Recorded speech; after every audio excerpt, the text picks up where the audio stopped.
साथियों, आपको पुस्तक मरे तो सही पर बुद्धिमत्ता के साथ पढ़कर सुना रहे थे। इसी क्रम में विषय मृत्यु की मीठी गहरी नींद जरूरी पढ़कर सुनाते हैं। आइए सुनते हैं। साथियों, दीर्घ जीवन के दो प्रमुख आधार यह माने जाते हैं कि श्वास धीमे लिए जाएं तथा शीत वातावरण में रहा जाए।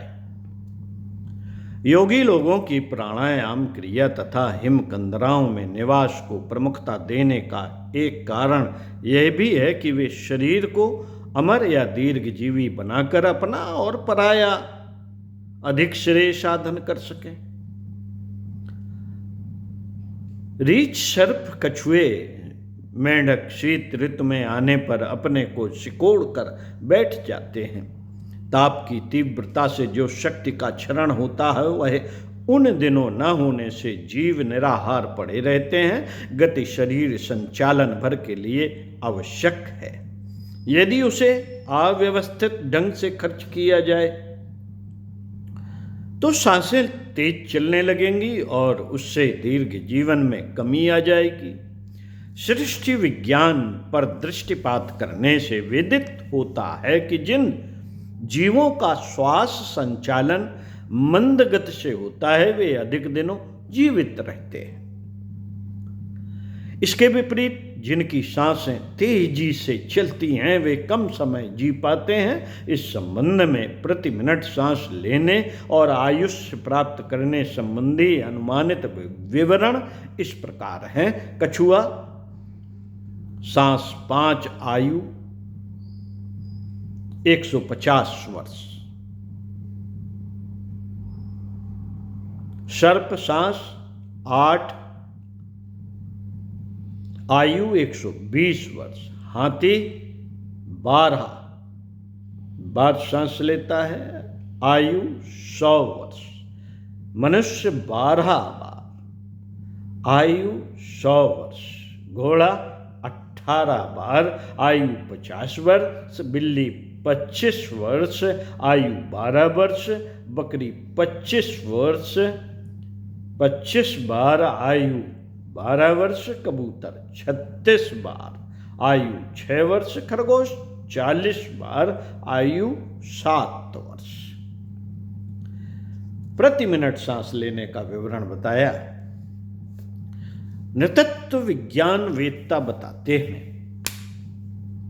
कि प्राचीन काल में मनुष्यों की श्वास प्रश्वास संख्या 11-12 थी, पर अब मानसिक उत्तेजना एवं शारीरिक उष्णता से, आहार विहार की अव्यवस्था एवं बौद्धिक उद्वेगों से परिस्थिति बदल गई और आदमी अधिक गर्म रहने लगा।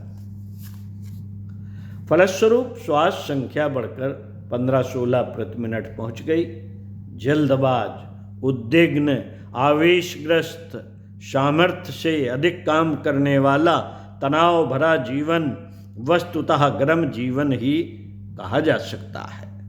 धैर्यवान, शांतचित्त, दूरदर्शी, प्रवृत्ति के मनोविकारों एवं इंद्रिय उत्तेजनाओं को नियंत्रण में रखने वाले, आहार विहार में सात्विकता बरतने वाले ही शांत एवं शीत प्रकृति के कहे जा सकते हैं।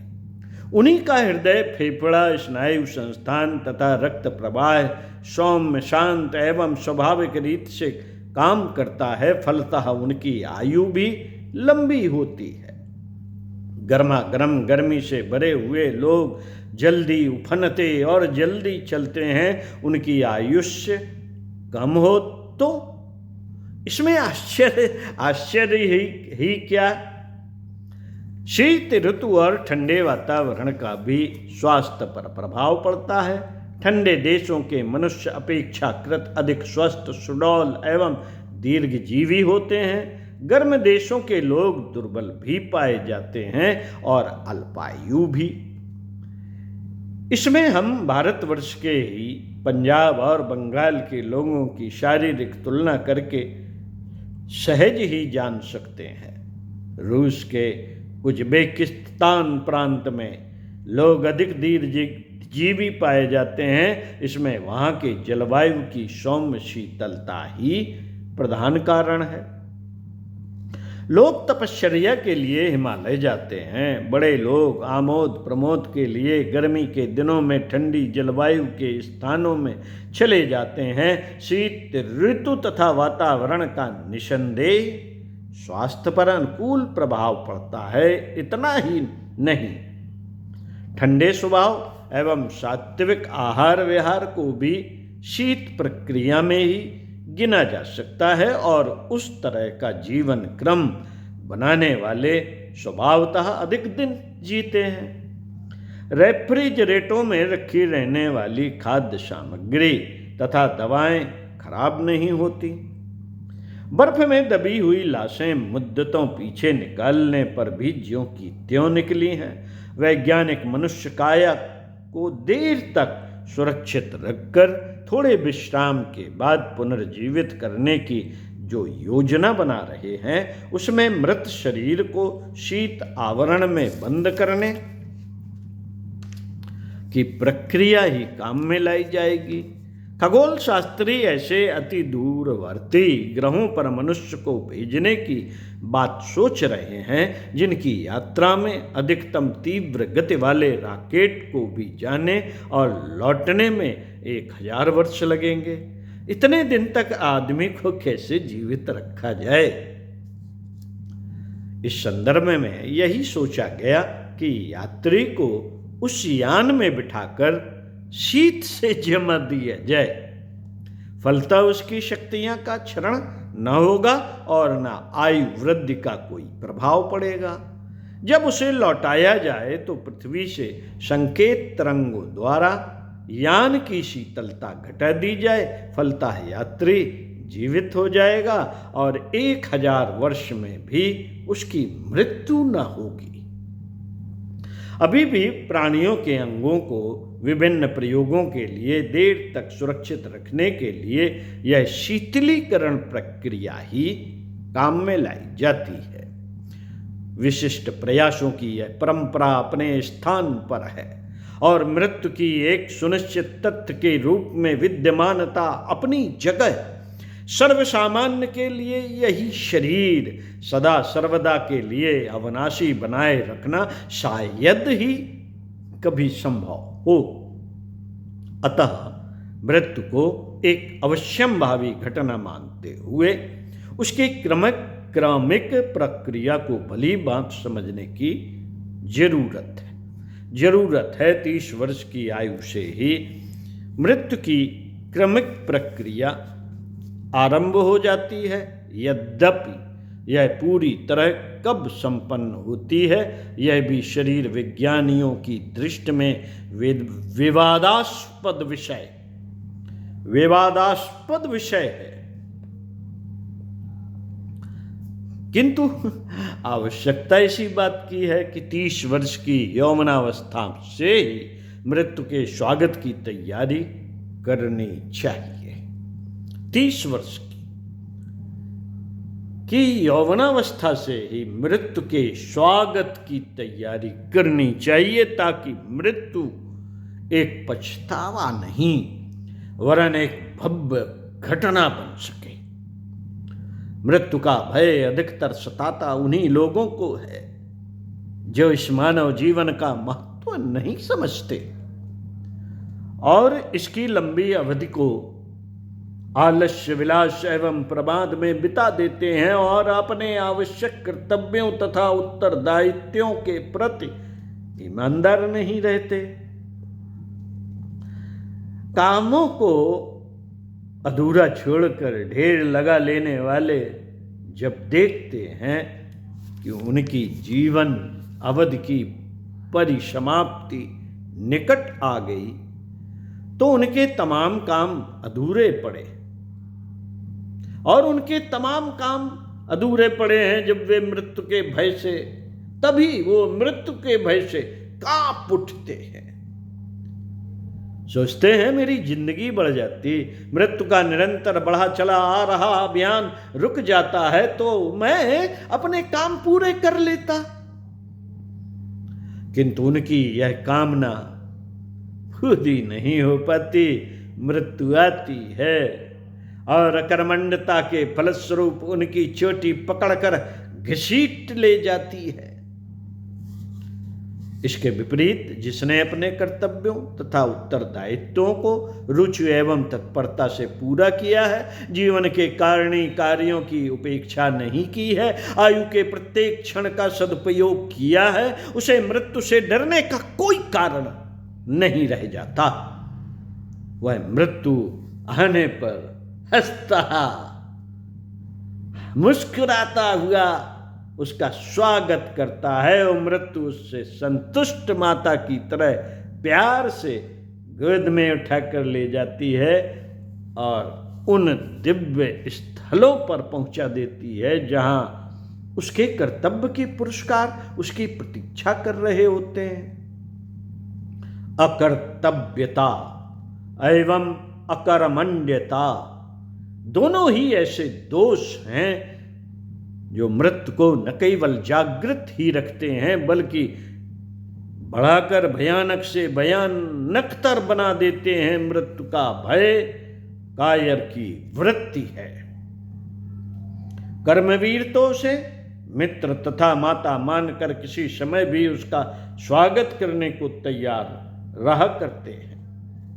मित्रों, यदि मृत्यु से भयभीत होने का स्वभाव स्थायी हो गया है और यह किसी प्रकार भी बदलते नहीं बनता तो भी उसका लाभ उठाया जा सकता है।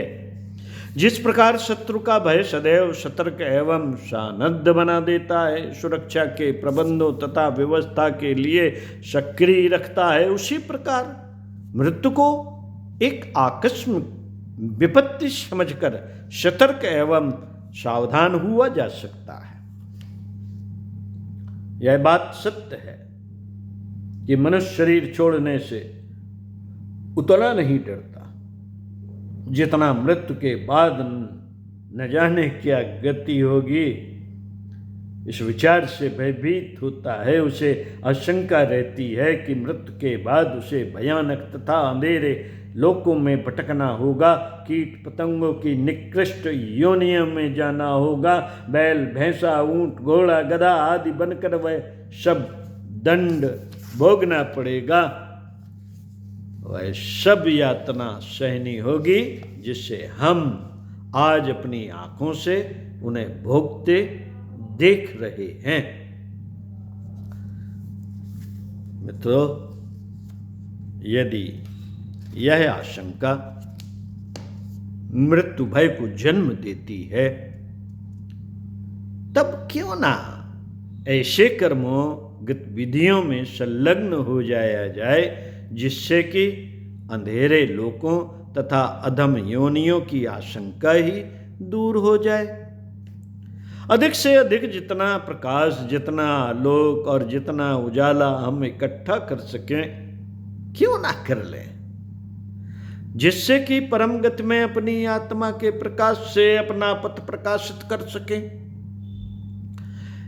इसमें तो कोई संदेह ही नहीं कि उजेले की प्राप्ति उज्ज्वल एवं आदर्श कर्मों से ही होती है। पुण्य, परमार्थ, परोपकार, परसेवा और पावन जीवन पद्धति से आत्मा में अक्षय प्रकाश के भंडार भर जाते हैं। इससे पूर्व की मृत्यु आए और अपमान पूर्वक चोटी पकड़कर घसीट ले जाए, क्यों ना सतपथ पर अग्रसर होकर प्रकाश का प्रबंध कर लिया जाए। क्यों ना सतपथ पर अग्रसर होकर प्रकाश का प्रबंध कर लिया जाए। क्यों ना उस पुण्य प्रधान संबल को एकत्र कर लिया जाए जो हमारा और हमारी आत्मा का अनंत एवं आगत पथ में सहायक बने। इस विषय में साधन सामान की शिकायत करना उचित नहीं। कोई भी सत्कर्म, फिर चाहे वह छोटा हो अथवा बड़ा, यदि सच्ची परमार्थ भावना से किया गया है तो समान फल ही उत्पन्न करता है, क्योंकि कर्म में भावना ही प्रधान होती है, उसका आकार प्रकार नहीं। आइए हम अपनी वासनाओं, तृष्णाओं तथा ऐषणाओं को त्याग कर स्वार्थ तथा संकीर्णता को तिलांजलि देकर क्रूरता, कपट और असत्य को बहिष्कृत कर द्वेष, दुर्भाव तथा दयनीयता को छोड़कर दया, दाक्षिण्य, उदारता, प्रेम, सौहार्द, दान तथा धर्म भावना के ध्यान तथा धर्म भावना के अक्षय दीप जलाएं।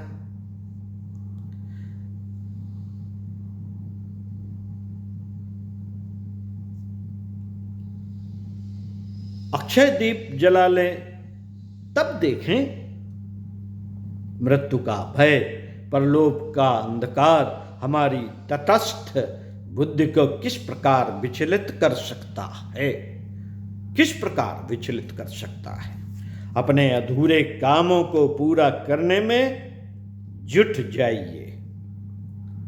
अपने कर्तव्यों से मुंह न चुराइए। पुण्य परोपकार का कोई अवसर न जाने दीजिए और अपनी आत्मा पर विश्वास कर जीवन को प्रखर गति से आगे बढ़ाइए। तब मृत्यु से भयभीत होने का कोई कारण न रह जाएगा। हो सकता है एक लंबे प्रमाद के कारण आपके इतने काम अधूरे रह गए हों जिन्हें अब अवशेष अवधि में पूरा करना संभव नहीं। तब भी चिंता की कोई बात नहीं, तब भी चिंता की कोई बात नहीं। साथियों,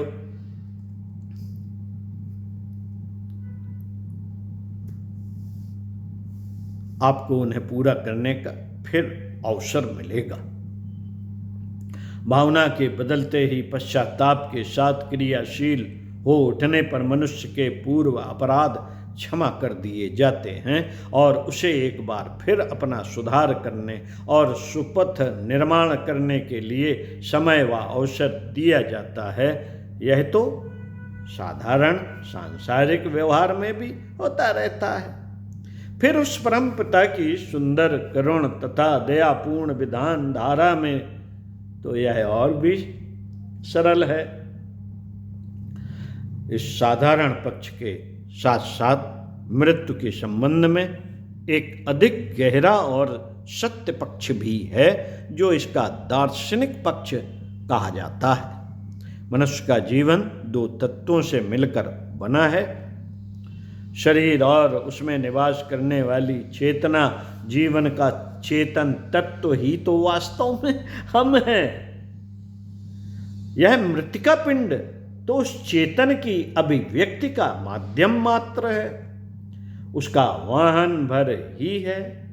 रथ में बैठकर चलने वाला मनुष्य यदि स्वयं को रथ मान ले तो उसके नष्ट हो जाने पर मनुष्य को स्वयं अपने को ही नष्ट मान लेना चाहिए, किंतु ऐसा होता कहाँ है।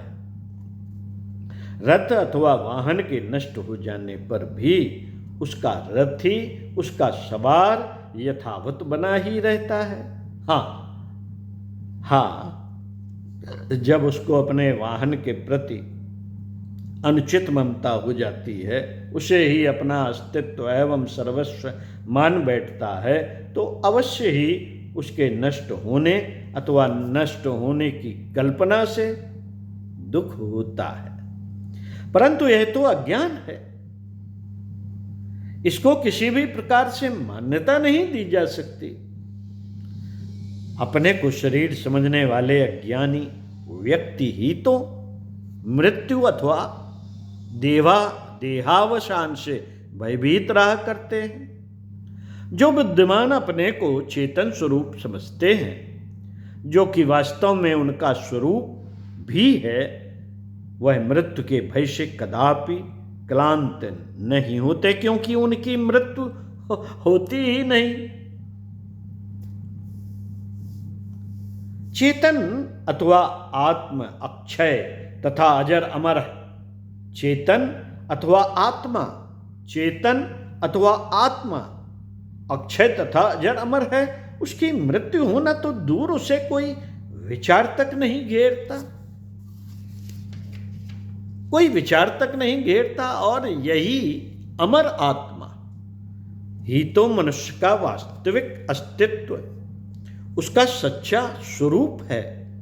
देहाभिमान ही मृत्यु का मूल कारण है। इसे छोड़कर अपने सत्य स्वरूप आत्मा में विश्वास कीजिए। विश्वास करिए, आपको मृत्यु का भय होने का कोई कारण ही न रह जाएगा। शरीर तो आत्मा की सहायता, उसका अलंकरण तथा प्रकाश करने के लिए बदलते ही रहते हैं। हर मौत के बाद आत्मा को एक नया तथा सुंदर शरीर मिलता रहता है। तब यह तो हर्ष तथा प्रसन्नता की ही बात हुई। इसमें खेद अथवा दुख करने का क्या प्रयोजन हो सकता है? इस सत्य से कौन इनकार कर सकता है कि दिन भर काम करने के बाद शरीर थक जाता है तो रात्र में विश्राम की आवश्यकता होती है। मनुष्य मीठी नींद सोकर दूसरे दिन के लिए नई स्फूर्ति तथा शक्ति से भर जाता है। तब जीवन की एक लंबी अवधि तक चलते रहने पर आत्मा यदि विश्राम करने के लिए मृत्यु रूपी नींद की गोद में चली जाती है तो इसमें खेद की क्या बात, खेद की क्या बात है? मृत्यु का एक विश्राम लेकर वह पुनः किसी दूसरे शरीर में जागती है और नवीन स्फूर्त नई उत्साह से अपने लक्ष्य मोक्ष की ओर अग्रसर हो चलती है। अतः बुद्धिमत्ता इसी में है। अतः बुद्धिमत्ता इसी में है कि मृत्यु की यह अनिवार्य नींद मीठी, सुखद, गहरी और निश्चिंत हो। ऐसा जीवन जिए ताकि नवजागरण के बाद की नई सुबह और नई जिंदगी नई स्फूर्ति से शुरू हो। मृत्यु एक दिन भी नहीं आती, मृत्यु एक दिन में नहीं आती, वह धीरे धीरे समीप आती रहती है, धीरे धीरे समीप आती रहती है। उसे सुखद नव स्फूर्ति प्रद भी एक दिन में किसी एक कर्मकांड या क्रिया विशेष से नहीं बनाया जा सकता, अपितु संपूर्ण जीवन क्रम ही मृत्यु का स्वरूप भी निर्धारित करता रहता है। सात्विक, सौम्य, श्रेष्ठ, सदाचार युक्त जीवन क्रम ही शानदार, सुंदर, संतोषदायक, शक्तिवर्धक, मृत्यु निद्रा का आधार बनता है। जो बुद्धिमत्ता पूर्वक जीता है उसी की मृत्यु भी उत्तम स्तर की होती है। उत्तम स्तर से अभिप्राय बाजे गाजे के साथ या किसी बड़े पद पर आसीन रहकर मरने का नहीं, वरन संतोष, शक्ति, शांति, आनंद, उल्लास, अनासक्ति और प्रसन्नता के साथ मृत्यु का वर्ण करने से है। क्योंकि उसी स्थिति में जीवात्मा निश्चिंत भाव से मीठी नींद लेती है और नई ताजगी के साथ नया जीवन प्रारंभ करती है। मृत्यु एक सुनिश्चित घटना है और होनी है, वह होनी है, जो होकर ही रहेगी। मनुष्य के वश में बस इतना ही है कि वह इस घटना को भव्य, गरिमायुक्त, श्रेष्ठ और शुभप्रद बना सके, अन्यथा अनिच्छा, अनुत्साह और अशांति के साथ ही सही मरना तो पड़ेगा, मरना तो पड़ेगा ही। तब फिर शानदार मौत ही क्यों ना मरे, तब फिर शानदार मौत ही क्यों ना मरे। निश्चिंत भाव से, शांत चित्त से ही क्यों ना मृत्यु देवी का स्वागत करें। बुद्धिमानी तो तभी है जब इस अटल विधान को सोत्साह स्वीकार करें। मित्रों, प्रकृति जननी प्रत्येक श्रांत क्लांत जीव को समान भाव से सुनिश्चित तौर पर मृत्यु का उपहार दिया करती है। उसे विनम्रता और उल्लास के साथ स्वीकार करना पड़ता है, करना ही उचित है। मृत्यु का वर्ण शांति और गंभीरता से करें। इसी में मानवीय गरिमा और बुद्धिमत्ता की रक्षा होती है, पर यह संभव तभी है जब जीवन का पूरा ढांचा ही बुद्धिमत्ता पूर्ण खड़ा किया जाए, उसे श्रेष्ठता से सतत संयुक्त रखा जाए। ओम शांति। इसी पुस्तक से अगले वीडियो में पढ़कर सुनाएंगे अर्धमृत न रहें। तीसरा विषय अर्धमृत न रहें, पूर्ण जीवित बने। तो सुनते रहिए कुछ अच्छा और पढ़ते रहिए कुछ अच्छा। ओम शांति।